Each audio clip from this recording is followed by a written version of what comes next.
So, creating a healthy internal environment, what is it all about? I'm going to go through 4 different things here that talk to you about a healthy internal environment and what it takes to create this.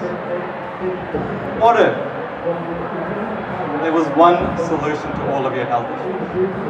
Now, I know I'm making a pretty big claim here, but as we can see, and I'll show you soon, a whole lot of different health issues can be tackled very effectively and powerfully by a plant-based diet.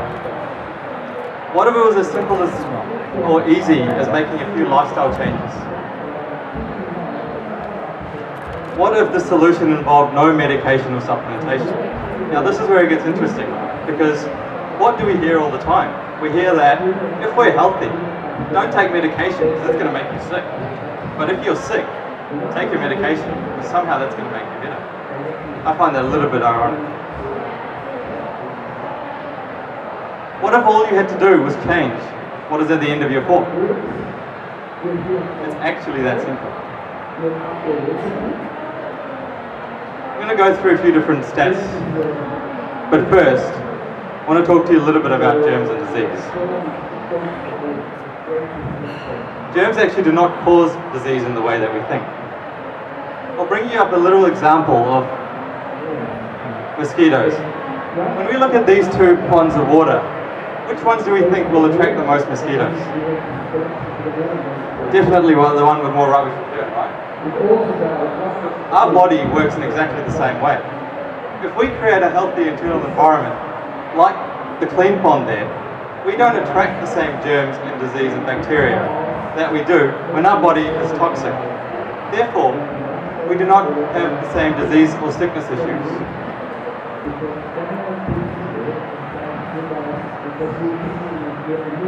Here are some stats about New Zealand. Did you know that 65% of us are either obese or overweight? I call this the red zone.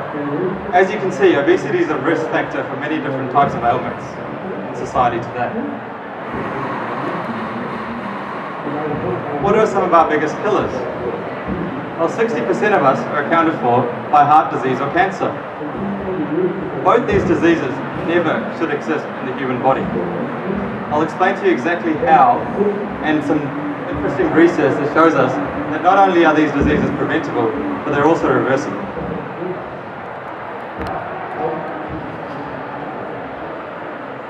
Is this the shape of things to come? I certainly hope not, but we are heading down this path. Did you know that my generation in particular is going to be the first generation in living memory that lives for a shorter lifespan than their parents did? That's quite a sobering thought. The interesting thing about diet is that the diet that helps us lose the weight is the same diet that keeps us healthy in the long term. If you need to make a change to your diet or crash diet to lose any kind of weight, you're doing it wrong. Because what happens once you stop that? You go back to the diet you were on previously, and the same thing happens, if not a worse situation.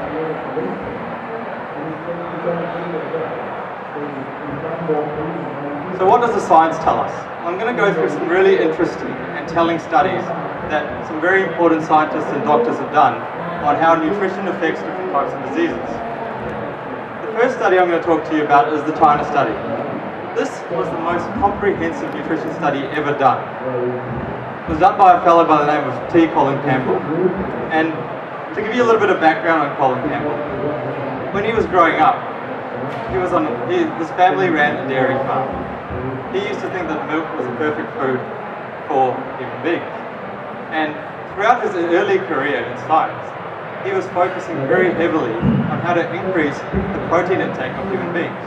In the 60s and 70s, it was thought that protein was the most important requirement for the human body, and therefore he focused all his time and effort trying to find different ways to get protein into humans. What he found throughout his studies was extremely startling and alarming to me. He found that not only was too much protein not required for a human body, it was actually quite dangerous. So what did the China study conduct? Well, it covered 65 different counties in China. It covered 6,500 individuals. And found 8,000 statistically significant associations between diet and health. This is a massive number and very significant. In some of his studies, he looked at how protein affects cancer growth, specifically animal protein. What he found was that when you increase the amount of dietary animal protein in your diet, cancer growth goes up.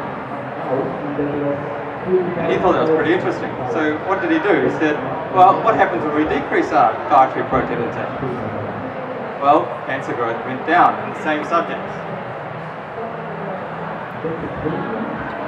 Yes, the studies showed that cancer is reversible through diet. Now I'm just going to show you a little bit of information, and I could go on showing you graphs and things for hours, but I'll only show you one. That shows about how animal fat intake affects breast cancer rates. When we have more animal fat, we obviously have more animal protein. We're eating the same information. It's a very significant statistical representation that shows us that the more animal fat that we take every day, the higher our rates of breast cancer. And look at where New Zealand sits. Is it surprising that 30% of us are accounted for cancer? The study also showed some really interesting things about how different cultures eat. He compared the rural Chinese diet with the American diet. I'm just going to let you have a look at these figures for about 20 seconds or so, and then I'll share with you what I found was really interesting.